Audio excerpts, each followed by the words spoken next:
ആയിക്ക് സ്തുതിയായിരിക്കട്ടെ. ഇപ്പോഴും എപ്പോഴും സ്തുതിയായിരിക്കട്ടെ. പരസ്പരം സ്തുതി പറയാം.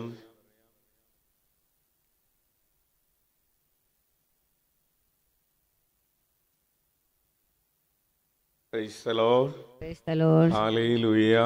Hallelujah. കരങ്ങൾ ഉയർത്തി വീശിക്കൊണ്ട് ഹാലേലൂയ. Hallelujah. സന്തോഷത്തോടെ പറയാം ഹാലേലൂയ. Hallelujah. യേശുവേ സ്തോത്രം, യേശുവേ സ്തോത്രം, യേശുവേ നന്ദി, യേശുവേ നന്ദി, യേശുവേ ആരാധന, യേശുവേ ആരാധന. ഹാലേലൂയ. Hallelujah. അടുത്ത് നിൽക്കുന്നവരെ നോക്കി പുഞ്ചിരിച്ചുകൊണ്ട് പറയാം ഹാലേലൂയ, Hallelujah. ഹാലേലൂയ.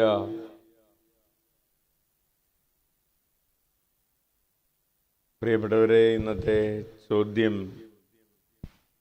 നീ ആരെയാണ് സ്നേഹിക്കുന്നത്, നീ ആർക്കു വേണ്ടിയാണ് പ്രാർത്ഥിക്കുന്നത് എന്നാണ്. എന്താണ് ചോദ്യം? നീ ആരെയാണ് സ്നേഹിക്കുന്നത്, ആർക്കു വേണ്ടിയാണ് പ്രാർത്ഥിക്കുന്നത്? ഈശോ പറയുകയാണ്, നിന്റെ ശത്രുക്കളെ നീ സ്നേഹിക്കുക. ഹല്ലേലൂയ. നിന്നെ പീഡിപ്പിക്കുന്നവർക്ക് വേണ്ടി നീ പ്രാർത്ഥിക്കുക. അപ്പോൾ നമ്മൾ പറയും, നമുക്കാരും ശത്രുക്കളില്ല, നമ്മളെ ആരും പീഡിപ്പിക്കുന്നുമില്ല. ഹല്ലേലൂയ. അപ്പോൾ നമുക്ക്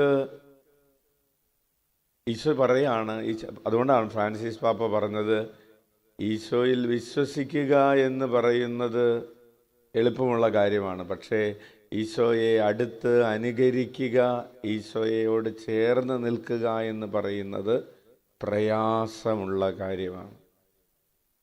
ഈശോയുടെ യഥാർത്ഥത്തിലുള്ള ഒരു ശിഷ്യനായി തീരുക എന്ന് പറയുന്നത് വളരെ ബുദ്ധിമുട്ടുള്ള കാര്യമാണ്. കാരണം ഈശോ നമ്മോട് പറയുന്നത്, നമ്മോട് ആവശ്യപ്പെടുന്നത് വളരെ ബുദ്ധിമുട്ടുള്ള കാര്യങ്ങളാണ്.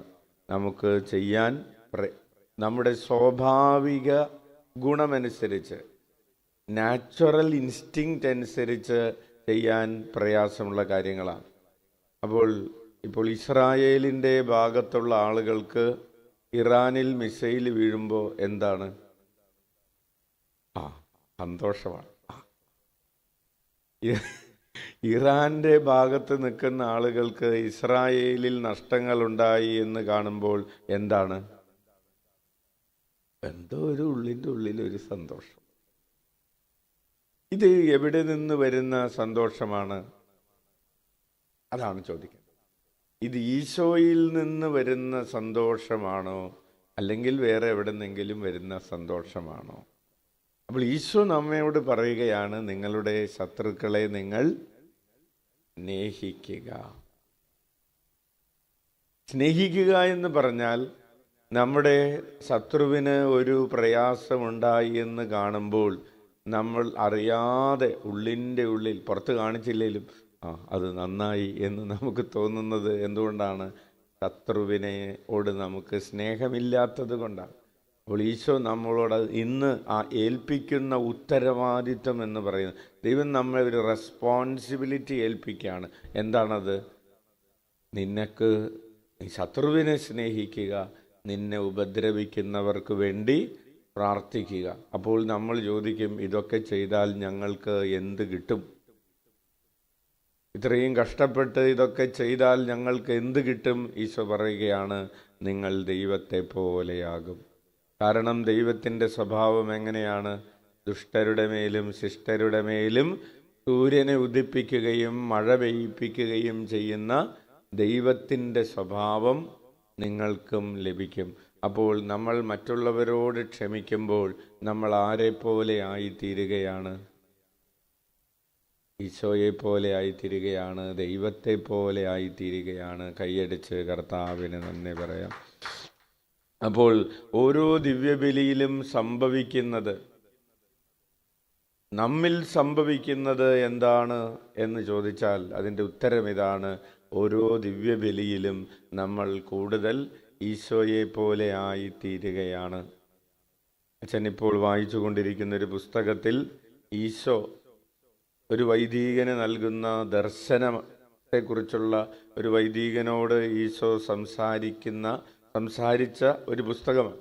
അപ്പോൾ അതിൽ ഈശോ ഈ വൈദികനോട് പറയുകയാണ്, ദിവ്യബലി അർപ്പിക്കുമ്പോൾ നിങ്ങളിൽ ബലിയർപ്പിക്കുന്ന ഓരോരുത്തരിലും ഈശോ രൂപപ്പെടുന്നത് പിതാവായ ദൈവം കണ്ടുകൊണ്ട് നിൽക്കുകയാണ്. മാലാഖമാര് കണ്ടുകൊണ്ട് നിൽക്കുകയാണ്. ഓരോ ബലിയർപ്പിക്കുമ്പോഴും നമ്മളിൽ ആര് രൂപപ്പെടുന്നു? ഈശോ രൂപപ്പെടുന്നു. ഇത് കാണാത്തതായിട്ട് കുറച്ച് ആൾക്കാർ മാത്രമേ ഉള്ളൂ. അതാരാണ്? അത് നമ്മളാ. നമ്മളിൽ ഒരു രൂപാന്തരീകരണം ഈ ദിവ്യബലി അർപ്പിക്കുമ്പോൾ സംഭവിക്കുന്നുണ്ട്.